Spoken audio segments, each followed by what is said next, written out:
Hey, what's going on, everybody? Welcome to the Toy Cave. My name is D, and today I'm bringing you my review of the McFarlane Toys Mortal Kombat Classics Johnny Cage. I had got this figure a few weeks ago. When I saw him go up for pre-order, I kind of jumped the gun and pre-ordered him rather than waiting to find him in store because I really wanted a Johnny Cage for my collection. But since I've received him, I've seen him in places like GameStop pretty readily available. So if you want to pick yourself up a Johnny Cage at this point, it's not really that hard to find. But actually, before they released this Mortal Kombat Classics Johnny Cage, they had released a different Johnny Cage that was from the more modern games. He had the Johnny tattoo across his chest. He came with a jacket, a little bit more details in his sneakers, but that figure is actually going for a lot of money on the aftermarket, a lot more than if you just pick this guy up brand new. So I would say this is maybe more better option, especially when it comes to the price that you pay. So this Johnny Cage doesn't come with a lot. He basically only comes with this Mortal Kombat stand that McFarlane pretty much reuses across all their 7-inch lines, like DC Multiverse and whatnot. And other than that, he comes with 2 fists, and of course his signature shades, kind of Ray-Ban style shades. Not that much for the price. He was about 30 bucks. But if you are looking for a Mortal Kombat action figure line, this is pretty much our only option at this point.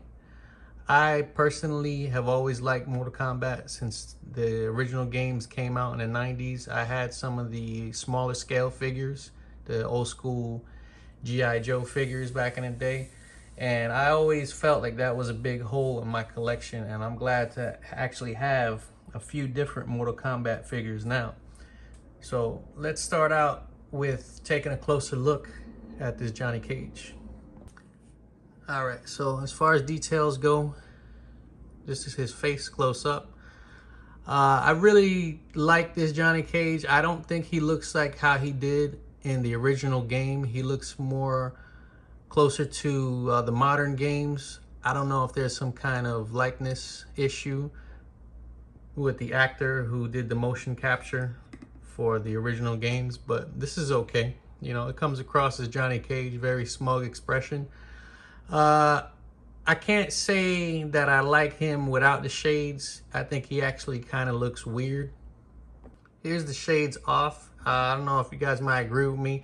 Still has that smug expression, but I don't know. Maybe he looks like he hasn't slept in a few days, or maybe he's into something he shouldn't be into. But yeah, I don't know. There's just something about those eyes that I really don't like.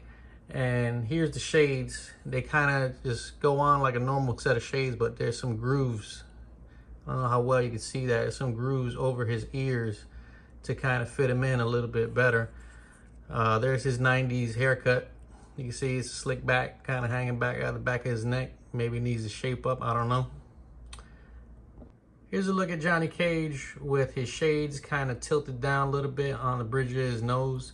Not really that easy to do. The shades tend to want to snap right into those grooves on the side of his ears, but with a little bit messing around, you can kind of do it. Let's look at Johnny with his fists on. Very easy to swap in and out. I would, as always, be careful though that you don't break the wrist peg. These are not that bad, but I've had experiences with the ninjas and even some of the Liu Kang figures where they can be kind of tight and the peg could actually separate and split in half. All right, now I'll do some size comparisons. First off is Liu Kang, my custom kit bash Liu Kang, and also Blue Kang.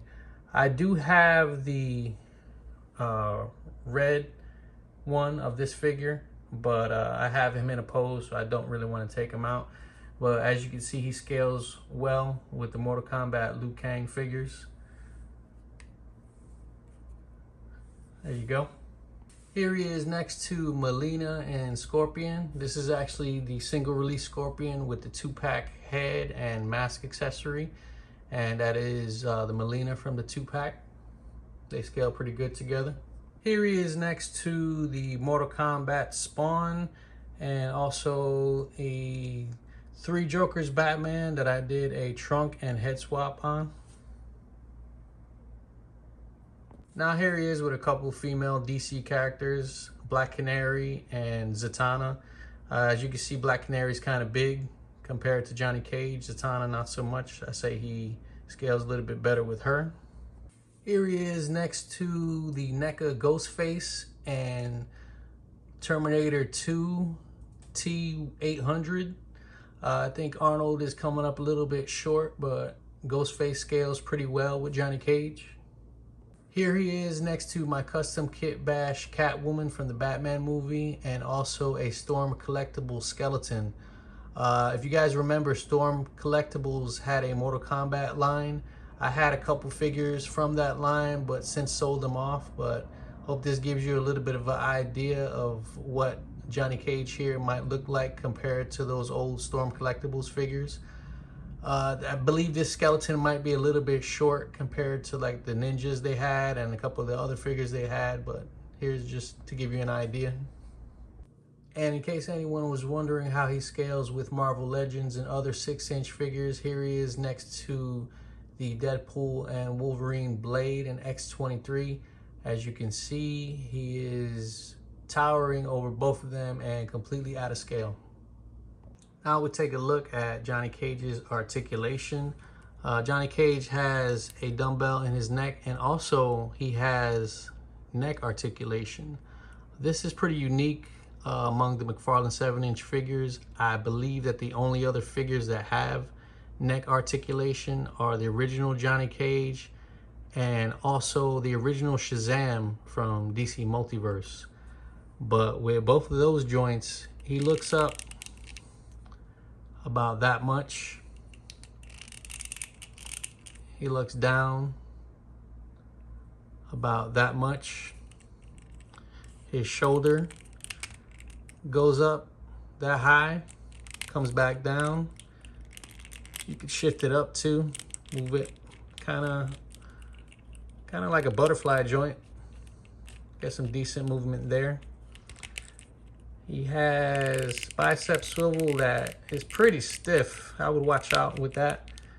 He has double jointed elbow.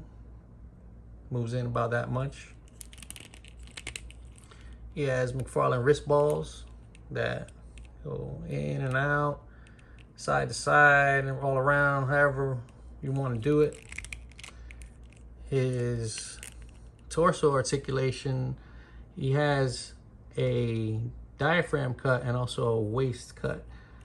With that, he can tilt side to side. He can go all the way around if you want. He crunches only about that much. Leans back about that much. As far as his legs go, he can kick about that high. They go back really not much at all.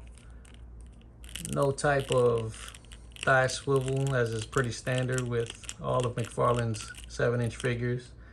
But one thing I'm kind of disappointed in is he doesn't really do the splits all that well. I mean, yeah, it's kind of there, but I was kind of hoping for a little bit more so he can do one of his signature moves, if you guys know what I'm talking about.